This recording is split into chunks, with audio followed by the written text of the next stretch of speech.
Hello guys, welcome to my channel. जैसा कि हमने देखा था पिछले टॉपिक में, हमने बहुत सारे टॉपिक अभी तक पढ़ लिए हैं। चैप्टर 1 में 9th क्लास के चैप्टर 1 में हमने बहुत सारे टॉपिक पढ़ लिए हैं। और जो हमारा पिछला टॉपिक था वो इंटर कन्वर्जन ऑफ मैटर था, जिसमें हमने बहुत सारे सब टॉपिक्स पढ़े थे। सब्लिमेशन पढ़ा था, कंडेंसेशन पढ़ा था, सॉलिडिफिकेशन पढ़ा था, फ्यूजन पढ़ा था। ये सारे टॉपिक्स हमने पढ़ लिए अब तक। और आज का जो टॉपिक है वो हम पढ़ेंगे एवापोरेशन। क्या पढ़ेंगे? एवापोरेशन। इससे पहले भी कुछ टॉपिक हमने देखे थे, जैसे कि effect of change of temperature, effect of change of temperature, effect of change of pressure in matter. तो आज का जो टॉपिक है हमारा, वो आज का टॉपिक है हमारा एवापोरेशन। तो एवापोरेशन बेसिकली क्या है? एवापोरेशन एक ऐसा एक प्रोसेस है जिसके अंदर लिक्विड जो होता है वेपर की फॉर्म में कन्वर्ट होता है। जैसे यहाँ पे डेफिनेशन देखेंगे, it is the phenomenon of change of liquid into vapors at any temperature below its boiling point।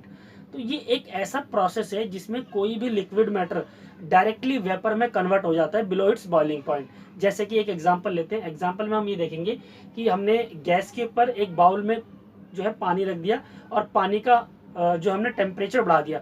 जैसे ही पानी का टेम्परेचर बढ़ाएंगे, पानी के जो पार्टिकल्स हैं वो डायरेक्टली क्या होंगे? वेपर्स में कन्वर्ट होना स्टार्ट हो जाएंगे एट इट्स बॉइलिंग पॉइंट। जब उसका बॉइलिंग पॉइंट आएगा, उस वाटर का जब बॉइलिंग पॉइंट आएगा और वो वाटर जो है बॉइल करना स्टार्ट करेगा, तो जो लिक्विड मैटर है उसके जो पार्टिकल्स है वो डायरेक्ट जो है वेपर में कन्वर्ट होना स्टार्ट हो जाएंगे और वेपर में कन्वर्ट हो जाएंगे। तो ये प्रोसेस है, इसको एवेपोरेशन बोलते हैं। ठीक है, तो इस प्रोसेस के अंदर वैसे बहुत सारे पॉइंट्स हैं। जैसे हमारा फर्स्ट पॉइंट है, particles of matter are always moving and are never at rest. जो मैटर के पार्टिकल्स होते हैं वो हमेशा मोशन में रहते हैं, कभी भी रेस्ट में नहीं रहते। चाहे वो आपका लिक्विड पार्टिकल हो, चाहे वो आपको गैस पार्टिकल हो। लेकिन इन केस ऑफ सॉलिड थोड़ा सा डिफरेंट होता है, जिसका हम बाद में डिस्कस करेंगे। लेकिन लिक्विड और गैस के केस में जो पार्टिकल्स होते हैं मैटर के, वो कभी भी रेस्ट में नहीं रहते, वो हमेशा मोशन में रहते हैं। ठीक है, अगला जो पॉइंट है, अगला पॉइंट है हमारा, at a given temperature in any gas, at a given temperature in any gas, liquid और solid, there are particles with different amount of kinetic energy.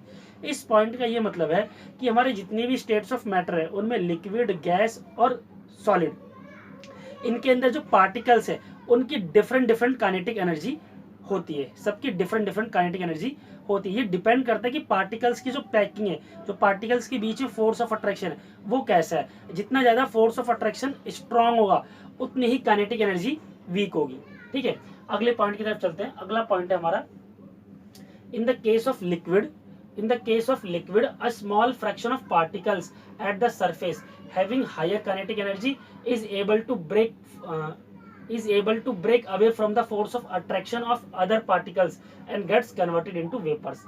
जैसे कि ये पॉइंट है, इस पॉइंट में ये बताया गया है कि जो लिक्विड स्टेट्स ऑफ मैटर है उसके सरफेस पे जो पार्टिकल्स होते हैं वो बहुत ही जल्दी अपने बीच के जो बॉन्ड्स होते हैं फोर्स ऑफ अट्रैक्शन है अदर पार्टिकल्स के साथ, वो बहुत जल्दी तोड़ देते हैं। और तोड़ने के बाद वो एनवायरनमेंट में एवोपरेट होना स्टार्ट हो जाते हैं, वेपर्स में कन्वर्ट हो जाते हैं। डिपेंड ऑन टेम्परेचर, कि हम उसको कैसा टेम्परेचर दे रहे हैं। ये जो पॉइंट है केवल लिक्विड के केस में, a small amount of fraction of particles in case of liquids. ठीक है, अगले पॉइंट की तरफ चलते हैं। तो अगला जो पॉइंट है हमारा, वो एक टॉपिक है factors affecting vaporisation. Factors affecting vaporisation. जैसे वेपोराइजेशन मैंने पढ़ा है, वेपोराइजेशन मैंने क्या पढ़ा है यहाँ पे? वेपोराइजेशन मैंने पढ़ा कि जो हमारा लिक्विड मैटर है वो डायरेक्टली गैस में कन्वर्ट होने लग जाता है वेपर की फॉर्म में। इस पूरे प्रोसेस को वेपोराइजेशन बोलते हैं। ठीक है, तो वेपोराइजेशन को कौन कौन से जो हमारे मैटर है, ये कौन कौन से फिजिकल स्टेट है जो हमारे वेपोराइजेशन को अफेक्ट करते हैं। जैसे कि हम बात करेंगे सरफेस एरिया। सरफेस एरिया भी हमारे जो एवापोरेशन है उसको बहुत इफेक्ट करता है। जैसे जो पहला पॉइंट है, the rate of evaporation increases with increase of surface area. जैसे जैसे हम सरफेस एरिया बढ़ाएंगे वैसे एवापोरेशन का रेट बढ़ता जाएगा, एवापोरेशन का रेट बढ़ता है, क्योंकि हमारे पास जितना ज्यादा सरफेस एरिया होगा, जो वाटर के पार्टिकल्स होंगे उतनी ज्यादा उसके ऊपर से एवोपरेट करना स्टार्ट करेंगे। तो जितने ज्यादा पार्टिकल्स एवोपरेट करेंगे वैसे ही रेट ऑफ एवोपरेशन हमारा बढ़ता जाएगा। ठीक है, अगले पॉइंट की तरफ चलते हैं। With the increase of temperature more number of particles get enough kinetic energy to go into vapour state.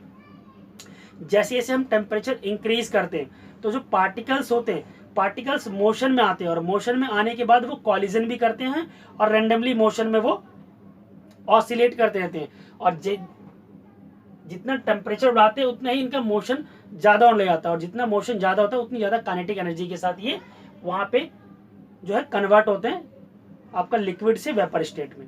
ठीक है, अगले पॉइंट की तरफ चलते हैं। अगला पॉइंट है हमारा ह्यूमिडिटी। ह्यूमिडिटी क्या है?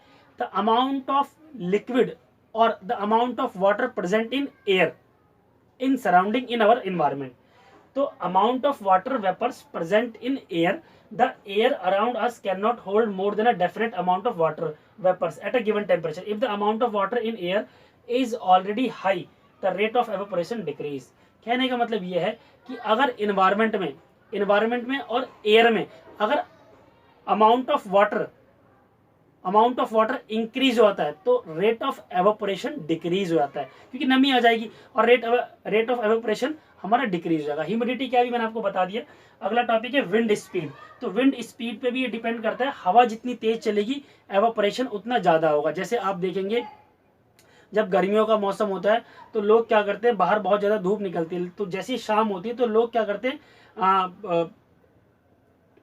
जो है बाल्टी में, बकेट में, या फिर जो उनके पास पाइप वगैरह होता है उससे रोड पे पानी छिड़कते हैं। तो पानी छिड़कते तो वहाँ होता क्या है कि जैसे हवा चलती है और हीट भी होता है तो हवा के साथ वो रोड जो गीली होती है वो सूख जाती है। तो विंड का भी काफी इफेक्ट होता है एवोपरेशन करने में, वो एवोपरेट होके एनवायरमेंट में चली जाती है। ठीक है, और अगला पॉइंट है हमारा, ये हमारा फैक्टर्स अफेक्टिंग वेपोरेशन खत्म हो गया। अगला पॉइंट है एवोपरेशन कॉजिंग। हमारा अगला टॉपिक है एवोपरेशन कॉजेज कूलिंग। एवोपरेशन से कूलिंग का होना। कूलिंग का मतलब कि ठंडक, जहां पर जिस सरफेस पर एवोपरेशन होती है वो सरफेस काफी ठंडा हो जाता है। जैसे कि आप देखोगे, मैंने अभी जो एग्जांपल दिया था कि रोड पे लोग पानी छिड़कते हैं और हवा बहती है और हीट भी होती है, तो वो जो वाटर होता है जो अर्थ के सरफेस पे होता है, रोड पे होता है, वो एवोपरेट हो जाता है। तो एवोपरेट होने के बाद अगर आप वहां पे जाओ तो आपको फील होगा कि जो रोड की सरफेस है वो वहां पे काफी ठंडी हो गई है। तो जहां पे एवोपरेशन होता है, एवोपरेशन होने के बाद उस सरफेस पे थोड़ी सी कूलनेस आ जाती है, वहां पे थोड़ा सा ठंडक आ जाता है और वहां पे हमें ठंडी महसूस होती है। ठीक है, तो अब ये होता कैसे इस प्रोसेस, तो इस प्रोसेस में क्या होता है, जब किसी भी सरफेस से एवोपरेशन होता है, किसी भी सरफेस पे एवोपरेशन होता है और लिक्विड पार्टिकल्स एवोपरेट होते हैं एनवायरनमेंट में, तो वहां पे एनर्जी का लॉस हो जाता है, बहुत सारी एनर्जी लॉस हो जाती है। तो जो वाटर के पार्टिकल्स होते हैं वो उस एनर्जी को रिगेन करने के लिए, उस एनर्जी को जो लिक्विड के पार्टिकल्स होते हैं उस एनर्जी को रिगेन करने के लिए वहां पे एनर्जी को एब्जॉर्व कर लेते हैं, जिसके कारण वो जो सरफेस है वो वहां पे कूल हो जाता है और वहां पे ठंडक सी महसूस होने लग जाती है। तो ये था हमारा आज का टॉपिक, और मिलते हैं अगले टॉपिक में।